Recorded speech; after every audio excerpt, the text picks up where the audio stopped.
అంటే ఇటువంటి పుణ్యక్షేత్రాల్లో లైట్ తీసుకున్నారు, అసలు పట్టించుకోకపోవడం వల్ల ఇలాంటివి జరుగుతాయా? ఇప్పుడు ఇందులో 3 కోణాలు చూడాలి. ఒకటి నిర్లక్ష్యం, రెండవది కుట్ర, మూడవది రాజకీయం. ఇందులో ఫస్ట్ చూడాల్సింది ఆ శాంపుల్కి సంబంధించినటువంటి అంశం. ఈ శాంపుల్ వ్యవహారాన్ని రాజకీయ కోణంలో కాకుండా బాధ్యతాయుతమైన కోణంలో చూడాలి. జగన్మోహన్ రెడ్డి ఉద్దేశపూర్వకంగా చేశాడా అనేది కుట్రకోణం అవుతుంది. అట్లాగే లేదా ఏమన్నా సంస్థలు, మాఫియా సంస్థలు అందులోకి ఎంటర్ అయ్యి ఈ వ్యవహారాన్ని నడిపించినయ్యా, ఇది ఇంకొక కుట్ర అవుతుంది.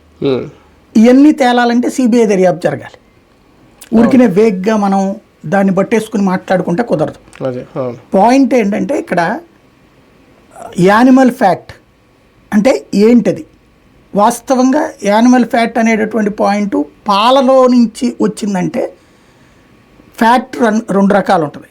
అది ఆ పాలు గోవు నుంచి తీసే పాలల్లో ఉన్నటువంటి కంటెంట్ వలన వచ్చిందా, అంటే గోవులకి ఆహారం వేస్తారు, అవి వాటిట్లో నుంచి వచ్చి, ఇప్పుడు మనం గనక గడ్డి వేస్తే పాలు ఆవు అయినా గేదె అయినా ఆ గడ్డిలో వచ్చే తేడా వల్ల మనకి పాలల్లో కూడా తేడా వస్తుంది.